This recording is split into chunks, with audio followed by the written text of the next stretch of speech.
This is trans meat. It This is is trans. trans meat, bro. You gonna feed me a black man Yeah. trans meat?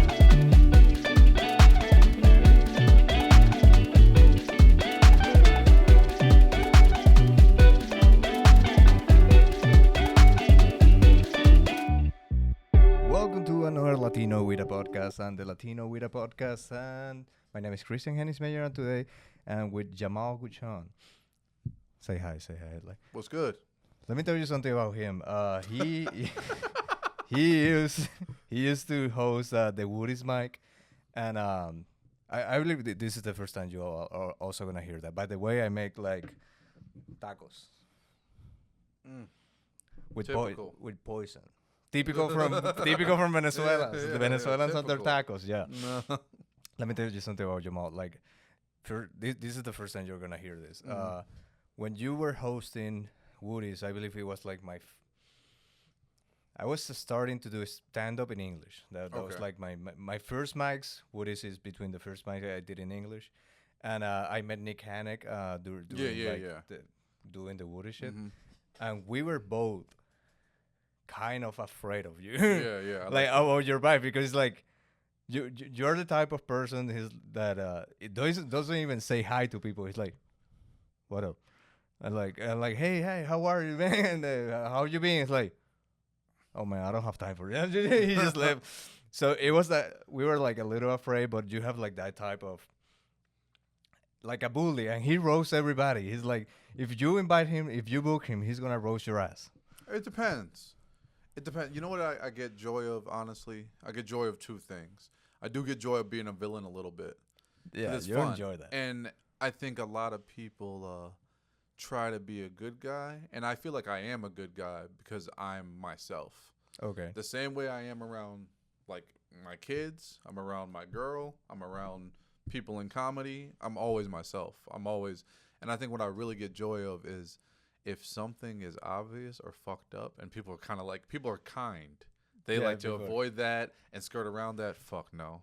Let's Yeah, all gonna- fucking acknowledge this thing because it's uncomfortable. And it doesn't even have to be with comedy. It's almost kind of like a cheat because it doesn't even have to be that funny. It's just a release of, wow, he's saying the thing. Yeah, but We're that's all- amazing. But Yeah. like, I used to do that like in high school, and it was with the intention of being funny. But I'll do it with things that no one addressed Mhm. and things that were so obvious that no one addressed. Like someone Exactly. dropped like a big book, and it was like a loud Yeah. sound in the middle of the classroom. I would tap on the shoulder of whoever like drop it. Like, hey, you drop the book. Mhm. You drop it. Exactly. I was like, dude, everybody Just knows everybody I fucking knows. drop it. Yeah. It's just fun doing that. And I think another part of that shit, honestly, was like, fuck y'all. Y'all are new. You know what I mean? Like, Yeah. everybody's fucking new. And there's this part, like, I actually took a break for a little bit because when you're hosting an open mic, especially with Woody's, it was unlike a lot of open mics because we had real audiences there Yeah. every time. It was like a show, you know. And when you're hosting an open mic every week and these people are coming back every week, it's like, we've heard your material. I don't have fucking 3 Yeah. hours of material, so I'm gonna have to go off the crowd and these comedians. And especially if a comedian's not funny or bombs because it's an open mic, which is gonna happen. Yeah. I've been through it. Everybody's been through it. But I feel like, oh no, you gotta hear. I won that open mic once. This is the way he gave me the money prize. Is like, well, I guess we'll give this to the less bad, the least, the best of the worst. Yeah. The best of the worst said today because all of you fucking people bomb. I'm like, thank you. that does suck. And there's been people, especially with that mic, who have come to me with a similar story. But I feel like, and this could just be my own arrogance or ignorance, but I also feel like the reason you could have hated me, but I'm Yeah. still here. Yeah. You know, there's a lot of people. I feel like it's almost like with sports teams, this happens a lot. Yeah. If you suck, maybe the captain or somebody on the team be like, "Hey, you suck. You got to get your fucking shit together." Yeah. I don't mean die. I'm not saying quit, but I'm also not about to be like, everybody does a good set. But also that happens with sports when you're root for the team that is not good. Yes. There's like The from under. your eyes, it's Yes. like this person saw me on my bad behavior, like roasting them, and they're still here. Then there's like a cut to like, okay, they deserve to stay. Yes, yes, exactly. If you can take me, and I feel like that too. Like if you felt super off put or like, oh, that guy's mean, then I'm just not the kind of guy for you, because this is kind of the guy. I'm a tough love kind of guy, but I'm also like, I feel like I'm fiercely loyal. Like if I can do something for you, you know what I mean? Even that Yeah. mic, like I was giving out, the best comic got $100, and that was $100 out of my pocket. You know what I mean? Like I could have been making that $100, and I got kids.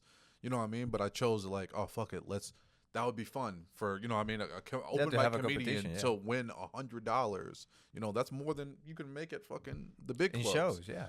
So you And- know, But I like that the whole vibe of the place became that like it was rusty. It was like a little bully. Even the DJ at some point that he had like a Yes, soundboard, and when people fucking bomb, he will put like and hell people were yeah. like, okay, even the fucking yeah, DJ is fucking yeah. bullying me. Yeah, everybody was fucking, but it was also like, I guess also like who you came up watching, and like with Def Comedy Jam and like Bernie Mac and shit, like that's how they were. You know what I mean? They were like very like raw, Okay, say whatever the fuck you want. so I want you to try before it gets cold, but while you try, I will bring up one of the topics that I have that is very related to all of this. Okay. Is I don't know if eat either, man. I appreciate you. yeah, no, and I made it with love and other ingredients. He came in this. My This is Venezuelan good, tacos. man. You want to know a secret? Hmm. That's impossible beef. Really, Yeah, that's vegetarian. bro. Let me tell you something. I'm an American. You just Yeah, I feel disrespected right now. you didn't know about Yeah. it. This is trans meat. This is trans meat, bro. You gonna feed me a black man Yeah. trans meat and impossible? It is good. But I have it on video that you like it, so fuck you. Yeah. I But- am an American though. I do feel now I A gotta li- eat a little- McDonald's a li- after this. just like just impossible. to balance the animals that we kill. Mhm. No, but I do impossible beef. I was a vegetarian for a moment, but I drop it. But I have it because I really like the flavor, and it's super really easy to cook to you know to make it taste good. But the topic Good that stuff, man. you're like, I need fucking water to Yeah, pass the wash it trans away. meat. Nah. So the topic I have is about bullying because I saw this on Reddit.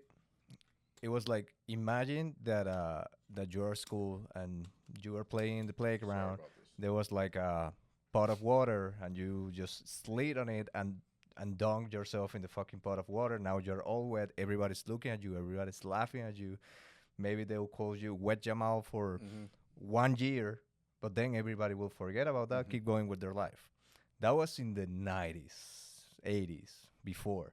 But now it's the same situation happens. Someone is recording. That video is online. Now it's not just people from your school, it's people from the district, from the whole Chicago laughing at Wet Jamal. And the news just catch out on the story, and now you're on the fucking news. And this maybe in 1 year, 2 years, someone will grab it again and repost it, and it's like it comes back again. So, I know you have kids, and they might be in school, but you being the way you are, you learn like teach them how to defend themselves from being bullied, or you're like you gotta learn. Yeah. You gotta learn how to live with it. I say it's a case by case, kid by kid basis. Okay. I have a daughter that's 15, and I have a son that is 6, born the same day, 9 years apart.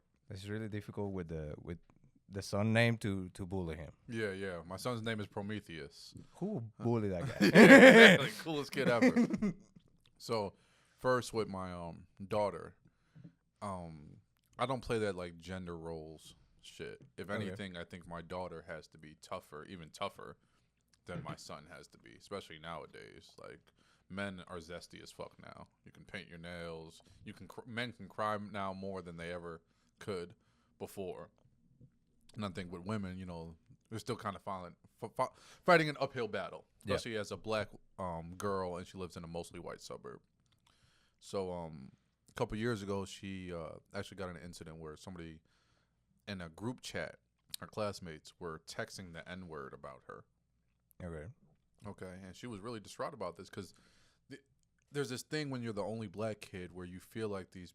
Maybe you even experienced this being in comedy here. That I'm the only Venezuelan. Yeah, at least for now, but exactly till these motherfuckers start getting up. But the good thing is they don't know English. So yeah, not yet, motherfucker. Not yet, Soon not they yet. got Jordans and Escalades and shit. That's coming next, motherfucker. But there's this thing when you're the only black kid where you're like friends, but it's also like they got another group chat.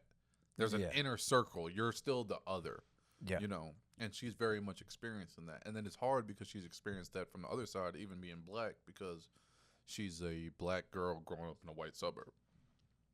Like, she does cheerleading, she does track, but she also wrestles. There's not many black girls wrestling white dudes. That's their sport. Yeah. White people love wrestling. That's their shit. So she confronted the dude, and she ended up slapping the dude. Okay. And I thought that was fitting. Yeah. I thought that was good for her. That was fitting. I was proud of her. And if anything, like... But you get a citation from the school? Yeah, I mean, a little bit, but it's like kind of like...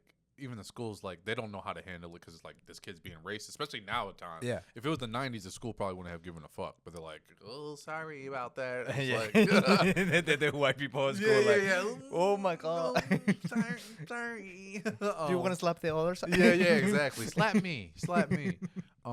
With my son, he was getting bullied, and he was in kindergarten. He's getting bullied. He's saying some kid is like hitting him during recess. And, I feel myself getting mad. But I'm older now, and I'm like, I asked him, my son, 6, I said, what do you think you should do? I said, you think you should do the same back to him? I'm asking him. And he says, no, because that wouldn't be right. Okay. That's his response. So that's his response. I don't push him any further. And he's right. That's his ethos, that he feels like, hey, even if this person's hitting me. Use ethos on another Latino Huda podcast. Okay. Casually Casually. in the flow of the offense. In the flow of the offense. You know what I mean? I took a wild 3, but I was hot. He's trying to slip that word into this conversation. Like, whoa. I didn't try to. Did you see me with my hand on my chin, bro? I'm talking to you like I'm on Oprah Winfrey. You need some glasses, yeah, and a book in your hand. This is not how I speak. Usually I'm talking about bitches and cocaine and football. This is not how I speak, but now he want to ask me the bullying. First he addresses me as a bully. Then he want to ask the bully a bullying question. So I got to work out the... But, that's his ethos. That's the way he is. That's the way he is, and I respect that. I think my dad was in the Marines, and I was in the military, and my dad is from Haiti, third world country, and my mom is from Belize. So I'm the first person in my family born here. When I was 7, I was running a kid. We were racing down the street. We're racing, and I'm beating this nigga's ass, right? And he comes behind me and he pushes me. And I like skid my fucking whole shoulder, and I'm super embarrassed, and it hurts. And both of his older brother and sister are behind him. And at this time, I may be in like 3rd grade, and they're like in 6th grade or some shit like that. And when this happens, I run inside and I cry to my grandma, and I don't want to go back outside. And it's mostly because I'm embarrassed. I'm embarrassed that it happened. I'm embarrassed that I was feeling good that I was winning. And when my dad comes in the room later off when he gets off his shift, he's like, you should have fought them. That's what he tells me. I'm 7. He tells me, you should have fought them. I'm like, fought them? He had his brother and his sister with him. He's like, they would at least respected you. So then, in my mind, for the rest of my life, until recently, honestly, I was like, that's how you got to handle life. You know what I mean? Like, someone disrespects you, you got to disrespect them. Yeah, back. Yeah. I think I became too much like a blunt force. You know what I mean? Sometimes you need a little scalpel. Sometimes you need a little, but with me, I'm coming through the front fucking door. And I like that my kids, honestly, even my son mostly has taught me like there's other ways to handle things. You know what I mean? The way he handled it, like, are they still bullying your son or that No, like past? no, because also like I'm glad actually he didn't fucking hit this kid because it ended up being a little girl. And a white girl. Yeah. Oh, white girl. At There that. you go. Know it was a senator. It was actually a senator's daughter. It was a setup. Yeah, It was all it a setup. Yeah, she planted crack on my son next, and he's actually in jail right now. Yeah, where'd she get the crack? Her dad, because her he's a white guy. You see where this is going. You see where this is going.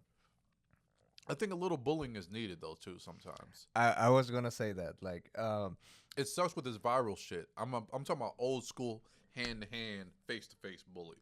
I think that shit is needed because people will bully you into a better position. Yeah, better person. Like, oh, I gotta fix that. I was walking around here like this, and I really gotta fucking like my roommate and his little brother. His little brother was, when he came to United States, he was super skinny. 3 years, like 1 year here, he got fat. Big Macs, nigga. And we started like bullying him because he was fat. And he even cried. Like every time you mentioned something about weight, he just went crying. Yeah, it was like, because he knew. And we were like, you know how we're gonna stop doing this? Just fucking stop eating and work out, and you're ladies, you see how men treat each other? You see how men treat each other? It's hard to turn that off. You know what I mean? And now, you see how toxic and men now are? he's a skinny again because obviously he was like 10. But with puberty, you just grow and you go skinny even if you're not changing your diet. So he's super skinny again, and now he calls me fat. Oh yeah, he's like, you're the fat man. Yeah, you're fat. I'm like, you're right. But you remember when you cried when we called you fat? Like, no, you can't. Don't have no empathy for him, bro. Keep that same pressure he was giving you. So he is fat now. Tell him that. Yeah, no, I feel bad and I acknowledge, yes. Yeah, that must have fat. I need to change something for the better for myself. But you get to that point when someone from outside is like, hey, you're like, this, what you're doing here is going to make you a person that we can laugh about. Yeah. You know, you're being a joke. You know, in Japan, they do, the society encourage this. When people get fat, they have like multiple stores or shit that they have like measurement doors, and you gotta walk through. If you cannot walk through, they don't serve you, or you have to pay double. You can't even take the chance. And you know how many people in Japan are fat? Not many. Yeah. Like you don't see too many fat Japanese. Yeah, but them niggas ain't happy either. Yeah, no, they're not happy. They're not fucking. They're over fucking worked. They got a population problem. But they are not fat. They're not fat though. They're not fat. But imagine you. And they don't got no fucking nukes, nigga. This is fucking America. You're not fucking, and you don't got no nukes, nigga. Get the fuck out of my face. They got two. We're already using. That's not enough. We already used it. We use it. That's fucked. I put in myself in the Americans. Yeah. Look at him. He's an American now. That's all it takes. Guns. Just wanting to nuke another country. That's all it takes to be an American. If you support it, you're an American. If I was president, that would be my only question on the fucking test. Like, hey, do you think we should be nuking these countries? And no. Get the fuck out. Get the fuck out. Actually, we're taking you to Guantanamo Bay if you say no. There's only two: citizenship or jail, motherfucker. Yeah, that's it. Yeah. Okay, we're going to make a little pause and we're going to continue talking about nuking other countries. And we're back. We decide to nuke Venezuela next. Hey, y'all keep on sending people over here. We're going to have to do something. We got to do something. Getting back again with the... I believe we need to bring maybe physical, what you're saying, not cyberbully, but a little bit of bully back. We need to allow to point out of the points of society like, hey, this is not good. Like, if you're getting super, super fat, at some point, I'm not saying like, oh, you're like thick or you're like a little fat. If you're like morbid, like you... Like the point where people like cannot stand up and they just live in a couch, you need to bully those people. We need to stop bullying people just for shit like that, though. Because we bully people for fat, poor, dumb. Those are obvious shit. I was bullying this one comedian that I was cool with, but I would always call him out. No longer cool. Anyway, I was bullying him because he was a coward. Okay. I think, like, we need to... But shit like that doesn't get called out enough. Like, hey, bro, you're a fucking coward. You know what I mean? You Yeah. fucking, you don't stand for shit. You're easily fucking swayed. If you see an opportunity, you'll jump on it. You That don't know how shit- to say no. Yeah. I think that kind of shit, or you're a liar, or you're this, or you're not. I think those things need to be, and I think also like the intention of the bully matters too. Who it's Yeah. coming from. Yes. If the bully is coming with like, actually, man, I know this is hard to hear, but I actually kind of just want you to get better, or I'm just trying to tell you the truth. Yeah. That's one thing. But if you're trying to hurt somebody's feelings or put them down, you know, that's a whole nother fucking. I issue. agree with that, but at the same time, I was talking with a friend. Like, you can teach because they're like, oh, we need to teach to be more respectful. I mean, like, yeah, but it doesn't matter how much you teach to be respectful. There's always gonna be someone out there that will not comply to the rules or the way society is built, and that person is gonna be a bully. So I believe you need to create defenses, and for me, it doesn't make sense that people get so hurt by words. Yeah. Like right now, there's people who you maybe say they're fat or they're dumb or whatever, and they like their whole week is ruined. Like they just crumble. Yeah, I think hurt to an extent. I think like words do hurt, and words matter. We're comedians. Yeah, You know what I mean? Like words have fucking launched countries into war. Words have fucking gotten motherfuckers killed. Words have saved people's lives. Like words fucking matter. Books, all that shit. Like they're powerful. It seems stupid because it's like it's not physical. You're not physically touched, but like my fucking my son, this motherfucker was like he got his, like a stepdad. His mom's got a boyfriend. We're all cool. Very we all get along. And but he was like, I was saying some shit like, oh, I got more muscles than Brandon. That's his name. And he's like, you don't got no muscles. He's like, Batman has muscles, bro. I've been running. I've been boxing because I'm like, oh, like, especially he like my daughter. She's 15. She remembers like when I was younger in my 20s. But this motherfucker is 6. So I was like, oh, I gotta show this nigga I got it. yeah. You know what I mean? I gotta be Superman in this motherfucker's eyes. You know. But again, it's for it make you into a better version of you. But it hurt my feelings when that nigga was like the way he said it. He said, "You don't got no money." He was looking. He gave me a once over to make sure. He's like, "You don't got no muscles." I'm looking at you. You don't got no muscles, and I was like, "Bro, my son can't think I don't got no muscles. That's fucking crazy." This nigga's walking around like, "Yeah, my daddy don't got no muscles." He probably think if we get robbed, I'm just gonna lay that like. Yeah. And I'm like, nah. I used to work out for bitches. I'm working out to impress a 6-year-old. Yeah. That shit is tough. Okay, I will rephrase it because I believe you're right. So you changed my mind. Okay. See, that happens through conversation. We don't have to nuke everybody, maybe.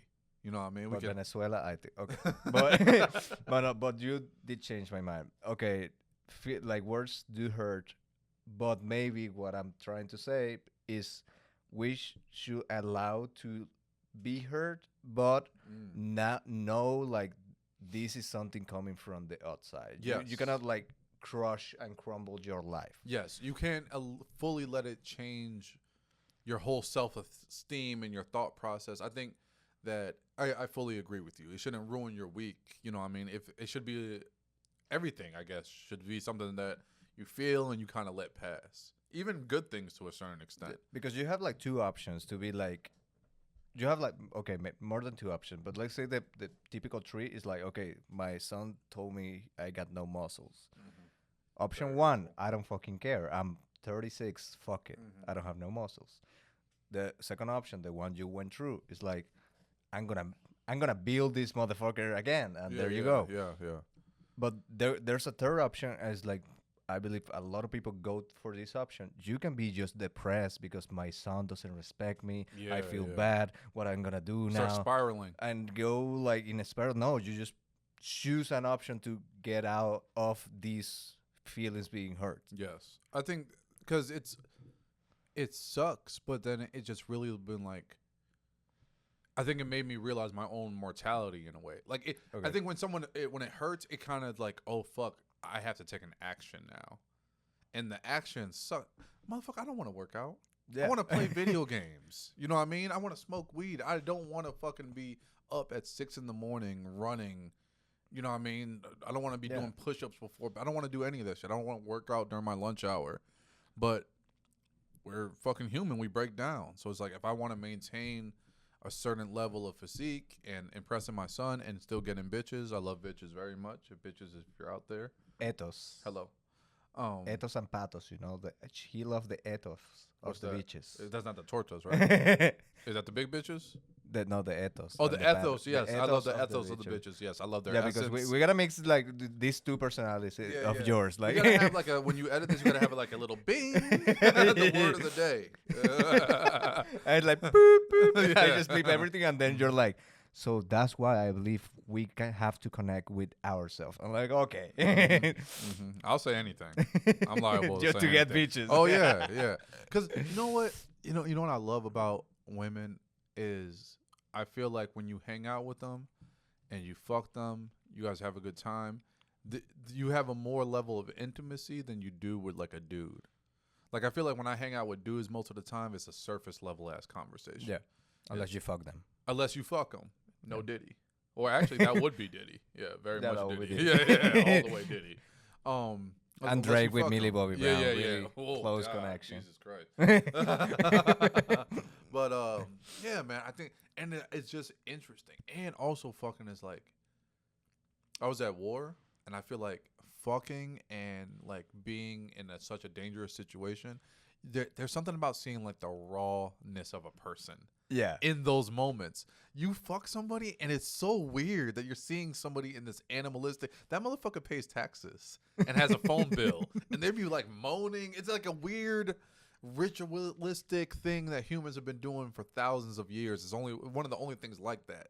For some reason, I mean, obviously it feels good. I like titties. I like a fat ass. All that shit. But there's something I like about seeing someone in such an intimate moment like that. There's a book. I'm not gonna say it in English. I don't know the translation, but it's like la insufrible, no, la insuperable levedad del ser. I don't know. I don't remember exactly the name of the book. I will find out. But it have one phrase, and that you know, I'm gonna say this. There's people out there that they feel better and more than other people because they read.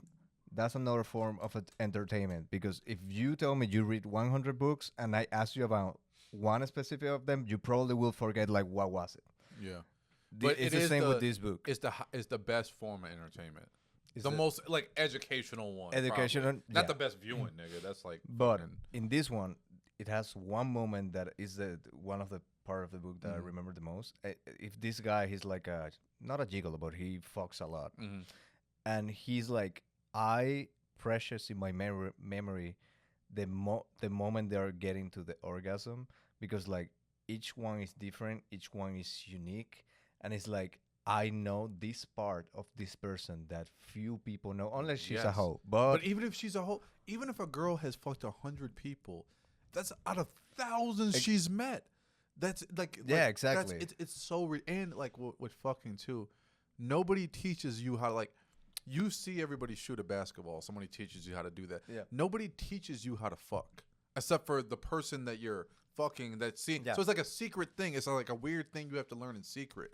I also like seeing how different people like what they think sex is. Like, oh, this is what you think head is. Yeah. Or this is what you think you should do. This is what you think is sexy. I find that shit so interesting. Like, oh, what made you? Who taught you this? When did you pick this up? Why are you eating my ass?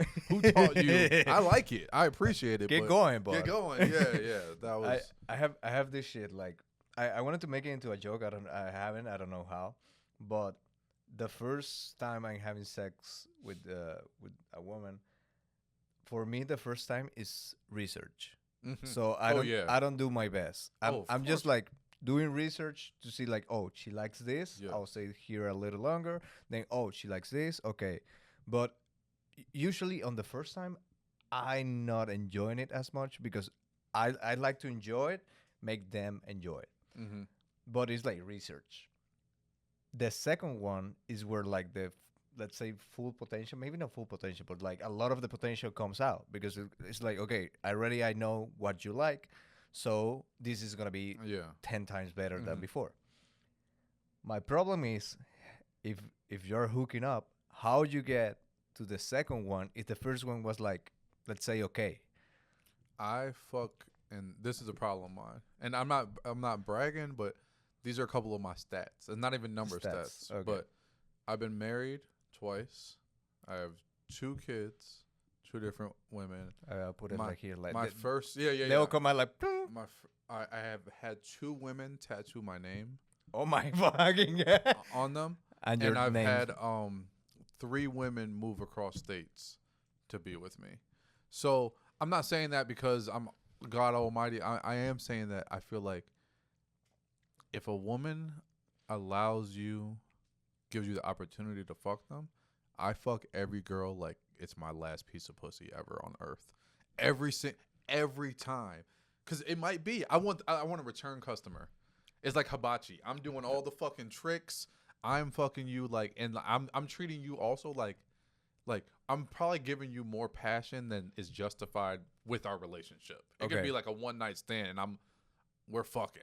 Okay. And then if it's good, I feel like it allows me to like, we don't even have to take steps. I'm doing whatever the fuck I want. Okay. Every time. And we have problems with the camera because if you saw or heard on the podcast, we were talking about his stats on sex.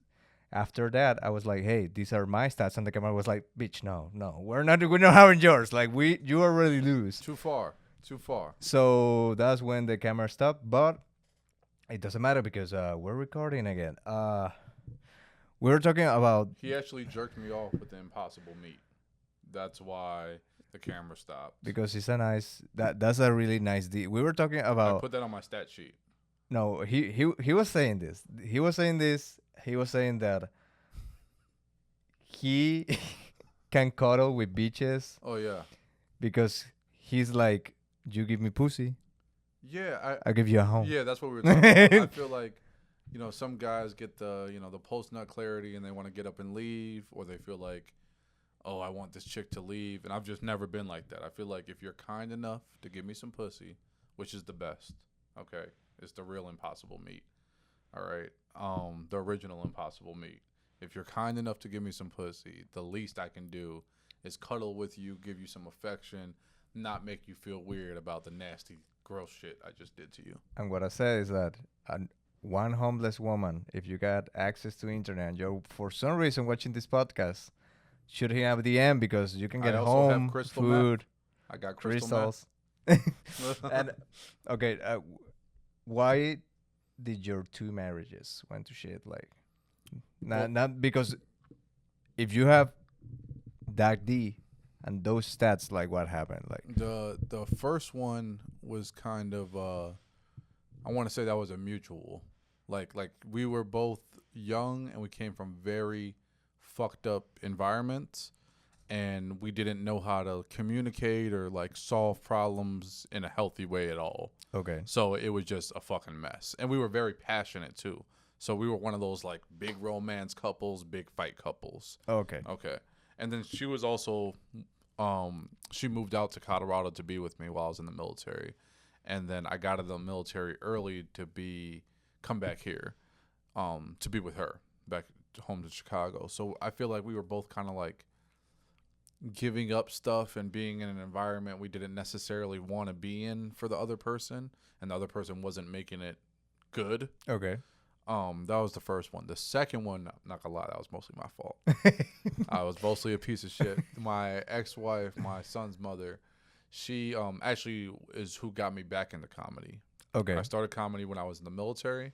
It was one of my staff sergeants. He was like, "Oh, you're good, you're funny," and he was like a white dude from like Texas. So I was like, oh, if this motherfucker thinks I'm funny, like I must be funny. We're all funny to motherfuckers we look like, our friend group, people with the same interests. But for me to be funny to someone who didn't look like me, so, but when I got deployed to Afghanistan, after I got back, I stopped doing comedy for like 6-7 years. So you find it more funny to do jokes in Afghanistan? Okay. No. Okay. I find it the opposite, motherfucker. Nothing's funny. After you fucking see that shit, there's nothing funny for a while. Did you joke like on missions that you were like doing something and you're like, hey, here it is. You know what? that would have been funny. You know what? This is what's fucked up too. Is like they found out I did comedy while I was out there. I was already doing comedy. I was already like performing at some of the clubs, hosting and shit. And, then I got deployed. So they were like, hey, man, do you want to do like a comedy night for the troops? Like, it would probably help the guys' morale. Okay, yeah. But at war, it's mostly dudes. I'm like, there ain't no bitches here. I don't want to Yeah. fucking make a whole bunch of men laugh. There's No. no alcohol. Yeah. Like, fuck these niggas. And I could have probably really helped morale. But I was like, nah, fuck y'all. Fuck morale. Yeah, fuck morale. But yeah. it would be funny, like, in the middle of a mission, they're like, tell us a joke. Yeah, Tell us a joke." Bro, I had to ghost a girl when I was out there. Because there's not a lot of women, like, in combat. There's not a lot of women that get deployed. There's not a lot Let's of change women. that. Let's change that. Yeah, send these bitches Send to these war. bitches. Yeah, let's equality. All these big-ass WNBA bitches, sign these bitches up for the next draft. 50%, 50-50. Angel Reese, bitch, let's put you in an army uniform. Yeah, 50-50. That's Yeah. equality. Hell yeah. Okay. Let's attach an RPG to that bitch. These bitches, yeah. But this girl, this is terrible. She, it is. She got I was in the Air Force. Okay. And we got deployed in Afghanistan to an army base. Already shittier. Air Force bases, by their job, they're gonna be in a safer area because the assets are bigger. Like you're housing planes and better equipment. Yeah. You're not gonna have that in a combat zone. Army base, those are the motherfuckers. Them and the Marines, they're the grunt troops. Those are the guys who go in first. So I'm in an army base. And I was a cop, so our job was to patrol the army base and be a quick reaction force if something happened. This army girl, and when you get some pussy deployed, you'll never be more grateful. You'll you'll never be more grateful because you got to think like this is not a bar. Yeah, no. There's no like she has the choice of every man on this base. And when you get chose, it was 3 months into my deployment, and the first I put 2 chicks out there. The first chick, her name was Dawn. She was an ex-stripper, and she had a fat ass, and she had a butterfly tattoo on her ass cheeks. Yeah. And this is when the military still had don't ask, don't tell. So she had a lesbian like little dyke girlfriend that she was fucking with, a little bulldagger, and she was trying to make the girl mad. So she was like, I'm gonna like fuck this dude. And bro, I'm not gonna lie, that was like, yeah, use me. Use me. That shit had me going crazy because I hadn't had sex in 3 months. I might die. I was like, I think I love this bitch. No. Yeah. I named a star after her. Okay. Like because and for toxic males, naming a star after the bitch is an easiest thing you could do. It's like a $30 cost. It's just a certificate. The stars, you're not naming a star. Who gets to name a star? But it feels nice. And you could point to any $30. star and be like, I want that one right there, I did that for you. But she eventually went back to her girlfriend. Sad times. No pussy again for a little bit. Then the second chick, she was an army chick. Her convoy got assaulted. Okay. Everyone except for her died on that convoy. Shit. She gets sent to Germany. She's super fucked up. They patch this bitch up, send her back to Afghanistan. What do? Fuck her. She starts acting crazy. She thinks she's in love. She thinks when we get back to the States, I gotta act like I got sent back early for a month on a base, bro. on a base, I gotta act like I got sent back early. So every time they like, I'm a cop too. Like your job is to patrol, my guy. You're supposed to be seen. Yeah, and I'm curving this bitch because I'm like, I can't do it, dog. I can't do it. But I was fucking her like, this is it. Like apocalypse fucking is, you know what I mean? End of the world when you really think like, bro, people were dying. People died every night out there. So, I was going crazy. We were spending a lot of time together. But, once we got closer, I'm like, bro, I'm going back to real life. I'm about to play a PlayStation. Like, I don't have time for. Do you have like any PTSD with PlayStation? Like, if you play Call of Duty, you're like, whoa, bro. When I first got back from Afghanistan, like the alarm clock. When we're deployed, there's when missiles come in, we got rocketed every day, and that's like a fucking crazy experience. You've heard gunshots, but hearing rockets and missiles and mortar, that's a different fucking thing. Got mortared every day, and when those would come over the base, there was a detection center, like burn, burn, burn, So you can get into the. So I remember sleeping over my boy's house. We just got back from the club. We're drunk as fuck, and then his alarm clock goes off, And it's the same fucking sound. yeah, it's the same sound, and I get like a little shook, and I remember everybody just busting out laughing, and I remember having to be like, yeah, that's cool, and I'm like, bro, you don't like, You don't know. you don't know, yeah, this is like, bro, you don't know, but it's a war used to be a thing, and death and combat used to be a thing that many men knew for centuries, for thousands of years. And now most men are so detached from that ugly side of life, which is good.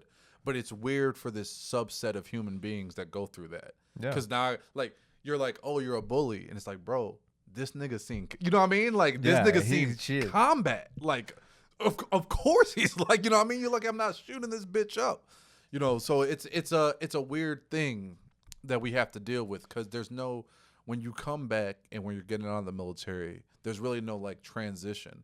And the people in the military, they can't tell you how to be a civilian because they're in the military. Yeah. And the people outside the military never had that experience. So you feel very isolated. Yeah, I don't know if this happened to you, because it obviously is not the same level, but Venezuela is dangerous as fuck. Like, but dangerous, and at some point, like 2016, 17, if you see people walking on the street at 7, 8 p.m., you're like, these people are crazy. They're Holy gonna shit. get mugged. Like, it was like that level of dangerous. Like, going out at 9, 10 p.m. walking, you have like 63%, 70% chances of getting robbed, and that's stupidly high. Yeah.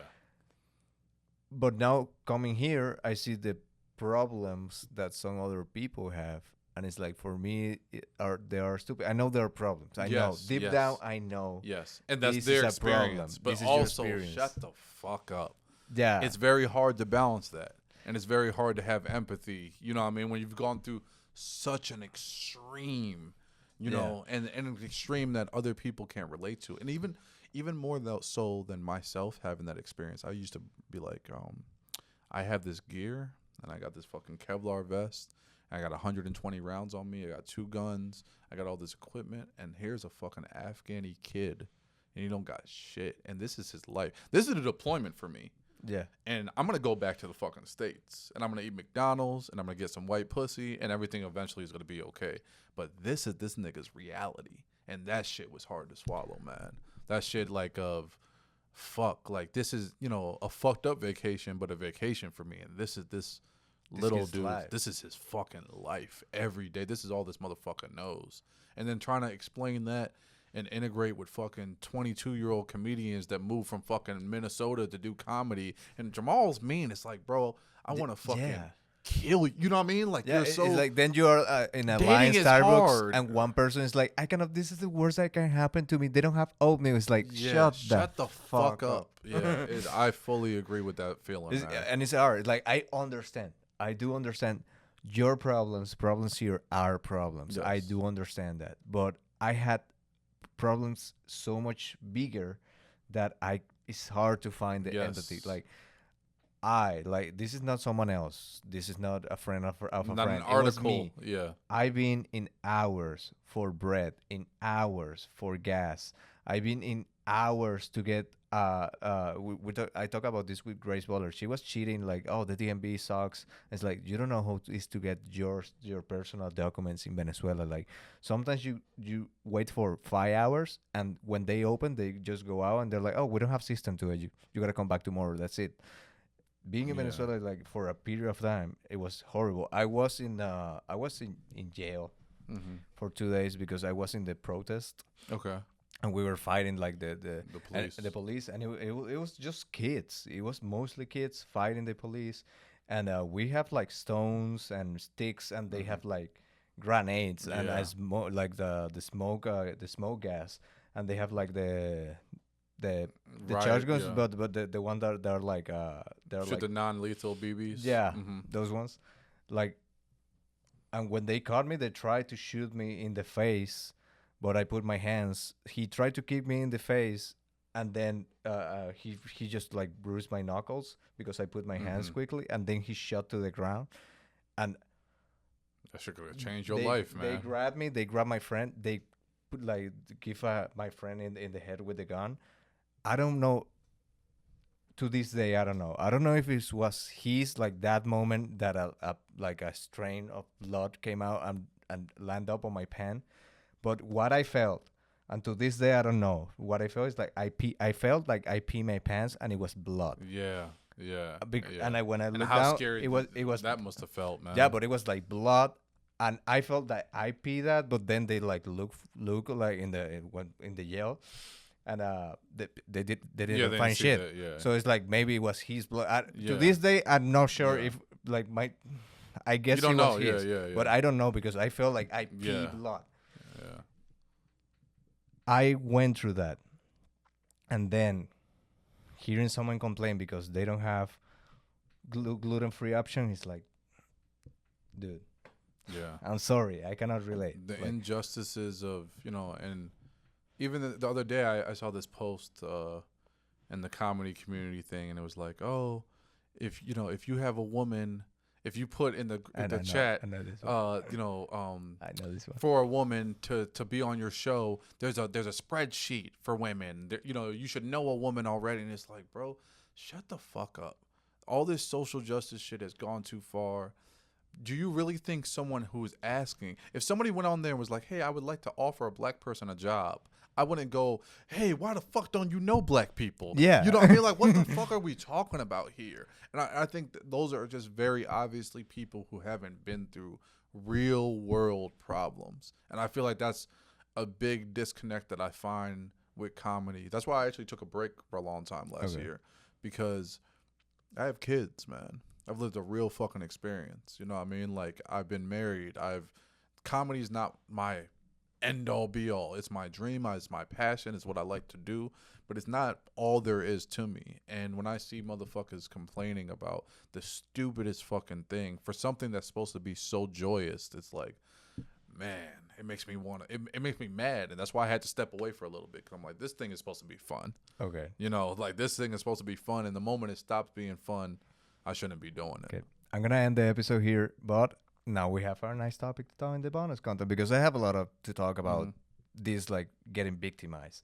But again, if you are watching on if you're listening on Spotify, bonus content is gonna be on YouTube, and I have to check the camera out to see if it's not fucking with me again. Bye.